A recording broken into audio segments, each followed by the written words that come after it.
Irmãos, graça e paz. Louvor. Mas a hora vem, e agora é, em que os verdadeiros adoradores adorarão o Pai em espírito e em verdade. Porque o Pai procura a tais que assim o adorem. Deus é espírito, importa que os que o adorem em espírito e em verdade. João 4, 23, 24. Ele não quer um louvor cheio de formas e tradições ou invenções impostas pelos homens. Ele quer um louvor que saia do coração. O Pai está à procura de verdadeiros adoradores que verdadeiramente os louvem. Ele está interessado na adoração. Quando nós estamos adorando a Deus em espírito e em verdade, nossa adoração se transforma numa linda expressão de louvor. Tenho aprendido que tenho que louvar ao Senhor. Eu te louvo, Senhor, com todo o meu coração. Cantarei todas as tuas maravilhas, em ti me alegrarei e saltarei de prazeres. Salmos 9, 1 e 2. Não deverei nos agradar mais do que louvar ao Senhor que nos criou e nos redimiu. Devemos então louvar ao nosso Deus de coração. Não pode ser nada forçado, nem fingido, mas espontâneo e verdadeiro. O louvor depende do grau de intimidade entre o que louva e o seu Deus. Alguém pode louvar de coração, sem contudo abrir a sua boca, enquanto que o outro pode estar cantando com todas as suas forças, mas o seu canto não ser um louvor do coração. O Espírito Santo nos ensina a louvar e agradecer por tudo, até pelas provações, conseguindo fazer com que nós possamos ver a bênção de Deus em meio à adversidade. O resultado é que oferecemos sempre a Ele um louvor que vem do coração. Creio que quando o período de louvor é realizado por pessoas consagradas a Deus, com equilíbrio espiritual, com música, principalmente de cantor cristão, que traz mensagem de edificação para a igreja, com música que trazem mensagens evangelísticas, com músicas que glorificam o nome do Senhor, com música cujos ritmos são coerentes com o ambiente cristão e com a referência que devemos ter com o nosso Deus, com instrumentos consagrados a Deus, com músicas consagradas, dotados de bom senso musical e que respeitam os ouvidos e gostos de todos os irmãos. Creio que o período de louvor será muito bem-vindo no louvor da igreja. Resumindo então, vemos que Deus se agrada com os louvores do seu povo. O louvor expressa a alegria, a gratidão e o amor de um povo que estava sem Deus e sem esperança nesse mundo, mas que foi alcançado por sua graça. O verdadeiro louvor tem que ser autêntico, ou seja, verdadeiro e não fingido. O meu louvor tem que condizer com o meu modo de vida.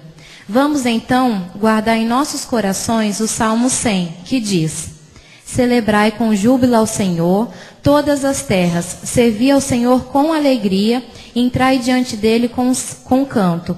Sabei que o Senhor é Deus, foi Ele que nos fez, e não a nós mesmos. Somos povo seu e ovelha do seu pasto. Entrai pela porta dele com gratidão e seus átrios com louvor. Louvai-o e bendizei o seu nome, porque o Senhor é bom e eterna a sua misericórdia e a sua verdade de geração em geração. Amém. És tu única razão da minha adoração, ó Jesus. És tu única esperança que anelo ter, ó Jesus. Confiante fui transformado, tua salvação tem me alegrado. Hoje adoço em meu coração, com meu canto te louvarei. Eu te louvarei, te glorificarei.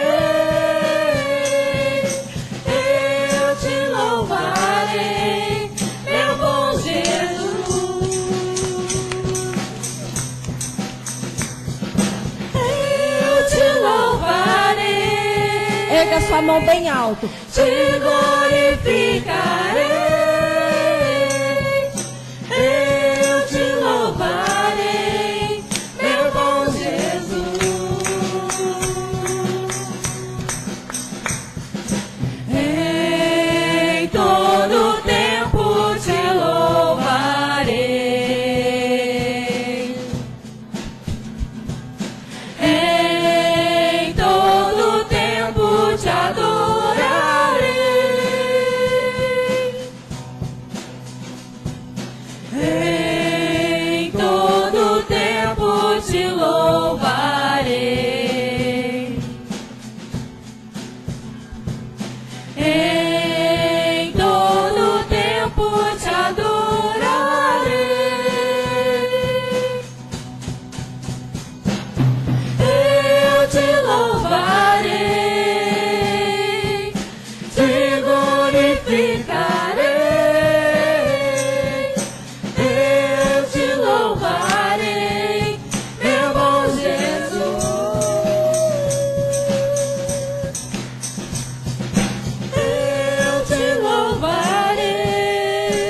Vamos abrir a Bíblia, Mateus capítulo 28.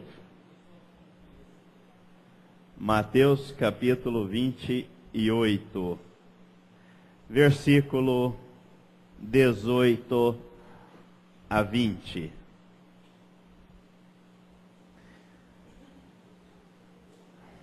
Jesus, aproximando-se, falou-lhes, dizendo: Toda a autoridade me foi dada no céu e na terra. Ide, portanto, fazei discípulos de todas as nações, batizando-os em nome do Pai, e do Filho e do Espírito Santo, ensinando-os a guardar todas as coisas que vos tenho ordenado.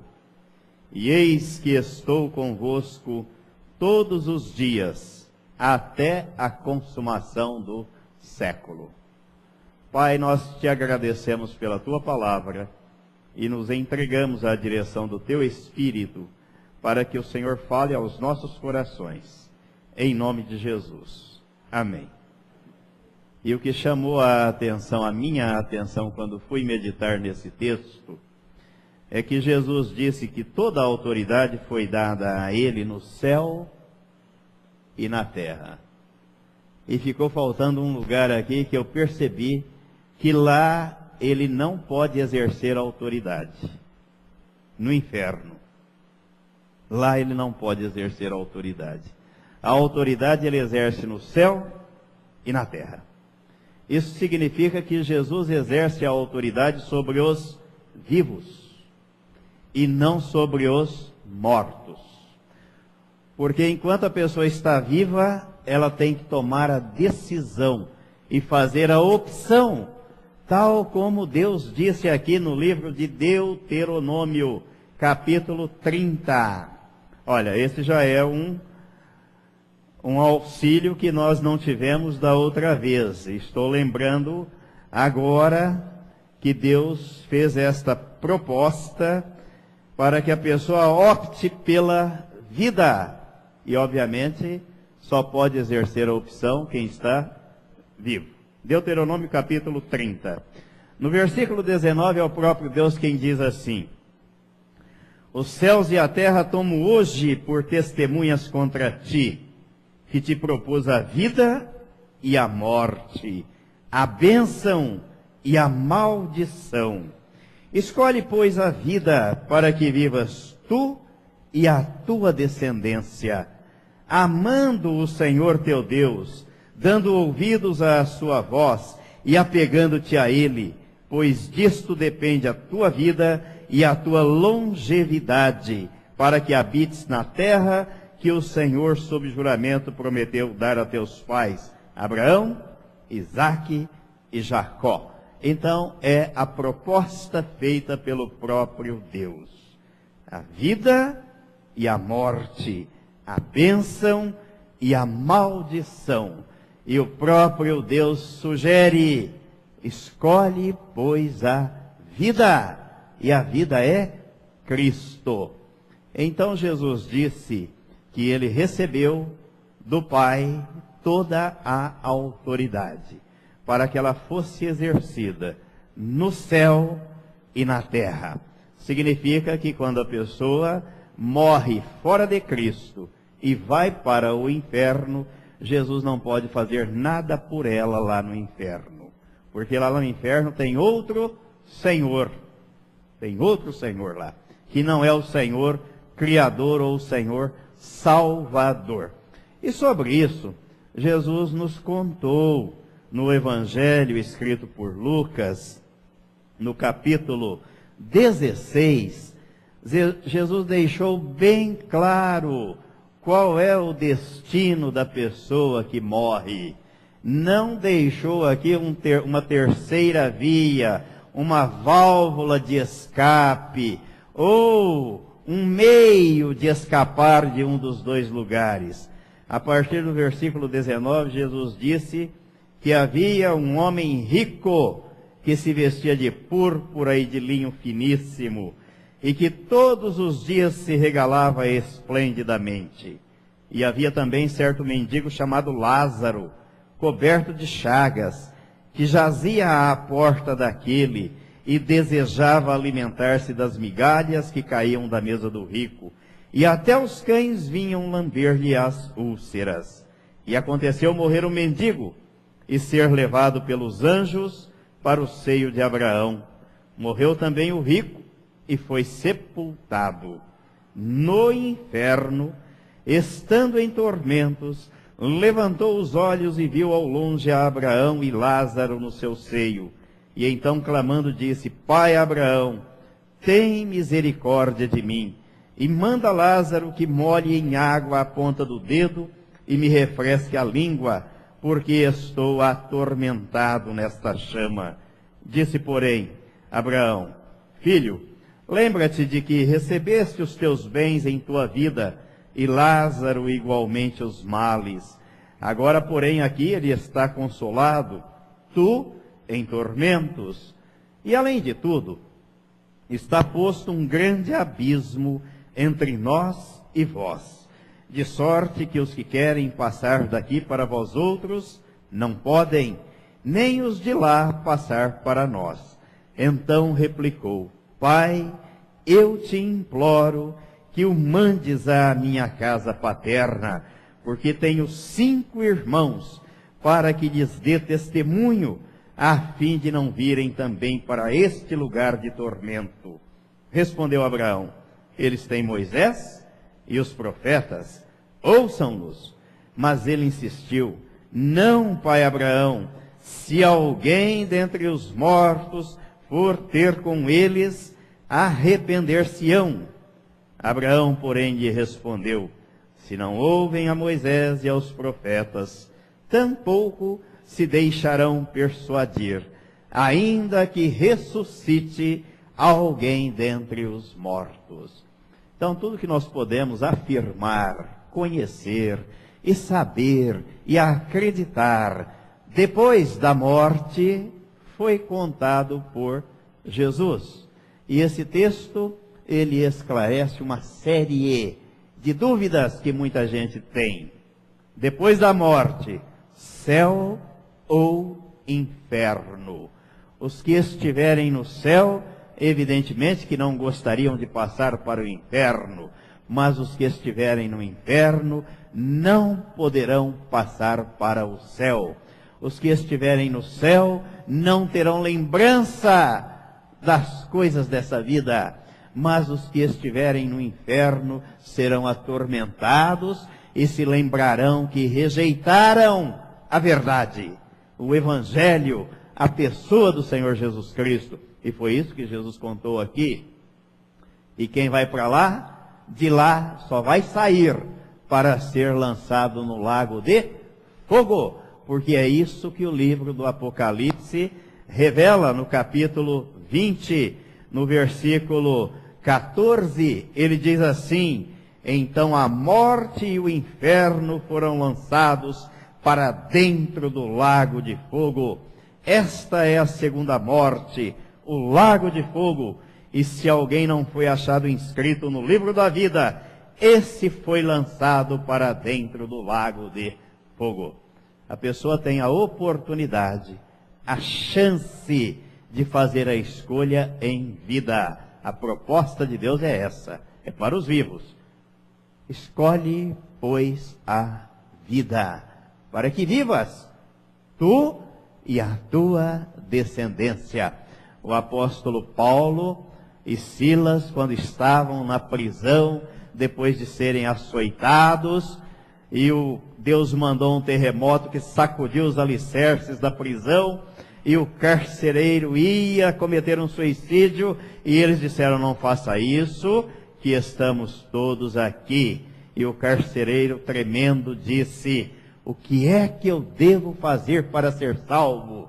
E o apóstolo Paulo respondeu para ele: crê no Senhor Jesus, e será salvo tu e a tua casa. Então eu também creio que esta bênção é para mim e para os meus descendentes. É para mim e para a minha família. É para mim e para todo aquele que acreditar que Jesus veio a este mundo para nos livrar do fogo eterno, para riscar a nossa filiação do diabo e dar para nós uma nova certidão de nascimento, filho de Deus. Faça o exame de sangue, no DNA, vai estar aí no cromossomo, sangue do Cordeiro, recebeu uma nova vida, a vida de Cristo. E quem não tiver nesta condição, quem não estiver nesta condição, vai amargar o fogo e depois o inferno e depois o lago de fogo. Foi Jesus quem contou. E o que ele contou, a gente tem que acreditar e nós não podemos modificar. Então, por isso que devemos nos render ao que ele disse. Então, Jesus disse que toda a autoridade foi dada a ele nos céus e na terra. E aí, ele disse que era e que é para que nós façamos discípulos. Toda a autoridade me foi dada no céu e na terra. Ide, portanto, e fazei discípulos de todas as nações, batizando-os em nome do Pai, e do Filho, e do Espírito Santo.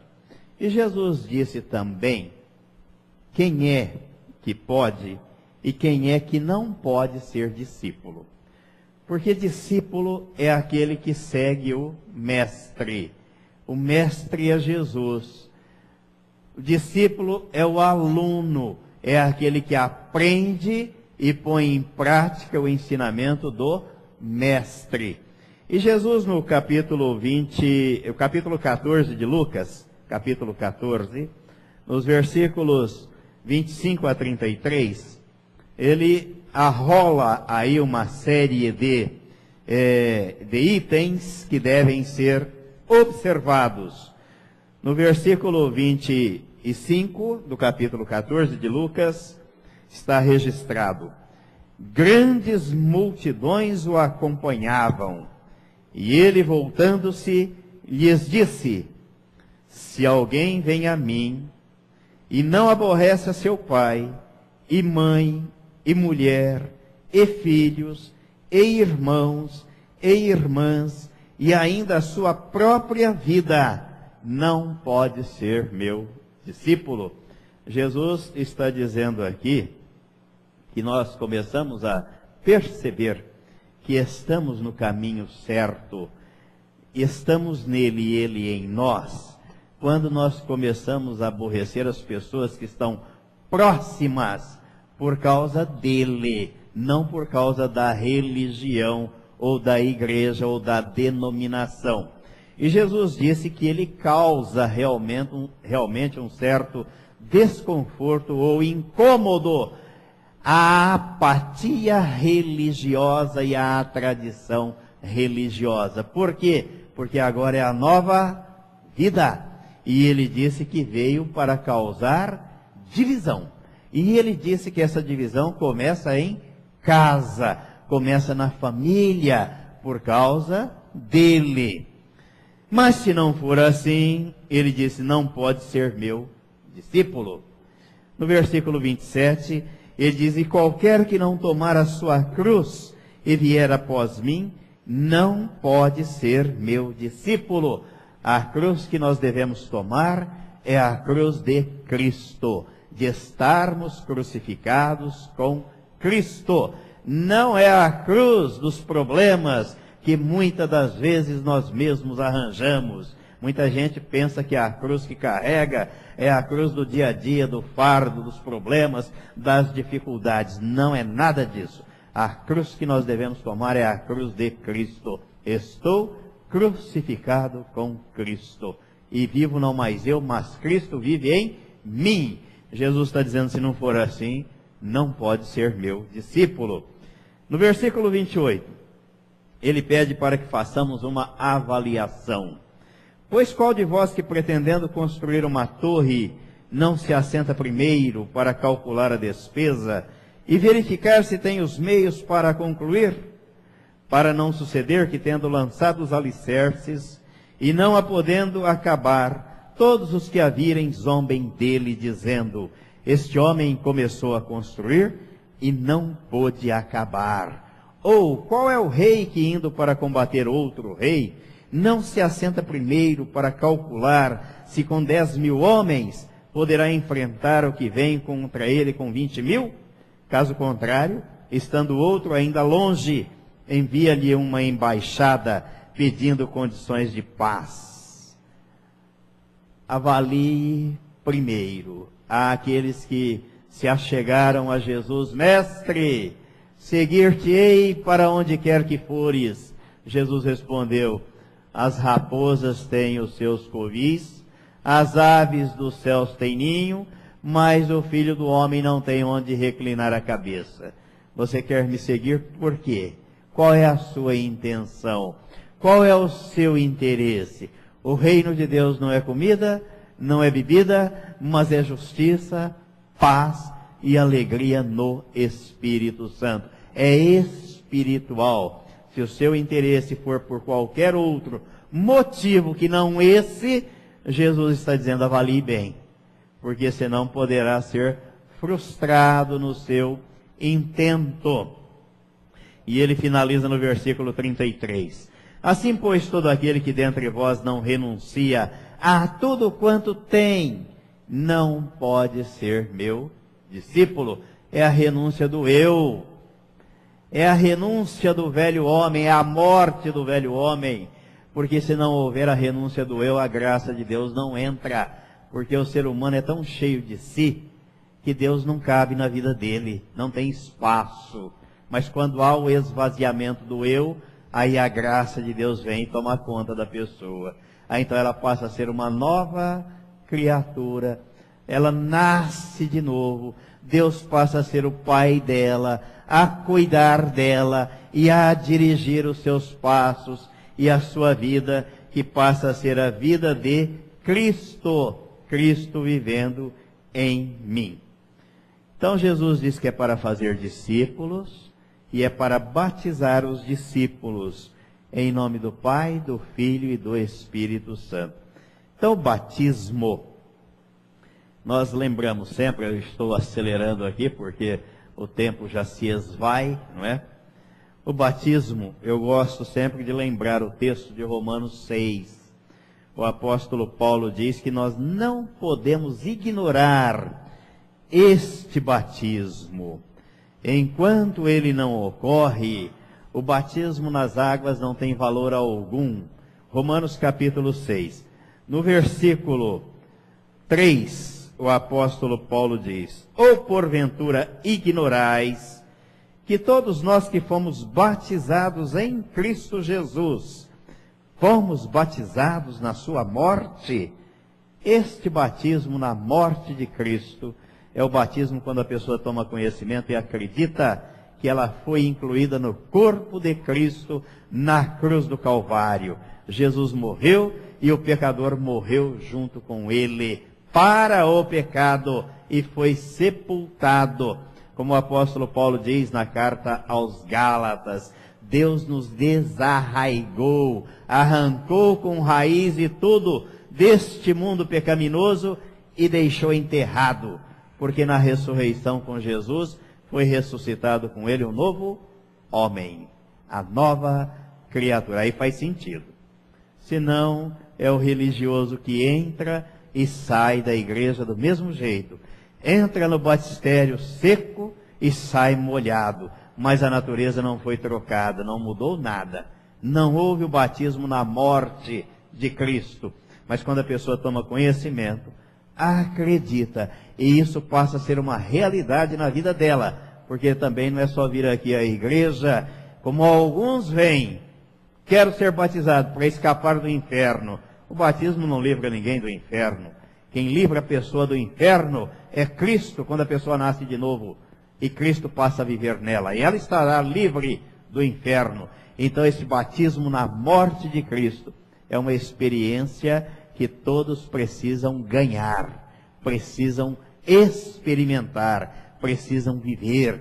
Cristo vivendo em mim. Fui batizado na morte de Cristo, então por isso agora quero ser batizado nas águas. Aí está de acordo com o que Jesus disse, que aquele que crer no Evangelho e for batizado, está com o problema da alma resolvido. Então, quando a pessoa toma conhecimento desta verdade, acredita e se entrega, Deus faz a obra na vida dela. E o apóstolo Paulo diz na carta aos Gálatas que Deus ainda faz isto para confortar e consolar esta nova criatura. Gálatas no capítulo 4, no versículo 6, ele diz assim: e porque vós sois filhos, enviou Deus ao nosso coração o Espírito de seu Filho, que clama, Abba, Pai. Então agora passamos a ter intimidade com este Deus, a ponto de chamarmos este Deus de paizinho ou de papai, meu pai. Então passo a ser filho dele, e o Espírito Santo vem habitar e fazer morada permanente. Jesus disse que é para fazer discípulos, batizá-los em nome do Pai, do Filho e do Espírito Santo, e ainda fez uma recomendação importante no versículo 20. Ensinando-os a guardar todas as coisas que vos tenho ordenado. E eis que estou convosco todos os dias, até a consumação do século. Então, estar ensinando sempre a igreja, os irmãos, os novos nascidos, os regenerados, a observarem, a prestarem atenção e a colocarem em prática o que Jesus deixou, ensinou e ordenou que guardemos e coloquemos em prática, porque de nada adianta ouvir se não colocar em prática. É construir a casa sobre a areia. E Jesus disse que nós devemos ouvir e pôr em prática. Assim estamos edificando a casa sobre a rocha, porque a tempestade virá contra a casa que foi edificada sobre a areia e contra a casa que está edificada sobre a rocha. A diferença é que a casa edificada sobre a rocha, Jesus garantiu, ela não desaba, ela resiste às tormentas, ela resiste às tempestades, ela resiste às intempéries da vida, que são muitas, são tantas, mas é Ele quem nos dá esta garantia. E nós ficamos felizes por isso. E damos glórias a Deus por isso. Em nome de Jesus. Amém. Amém.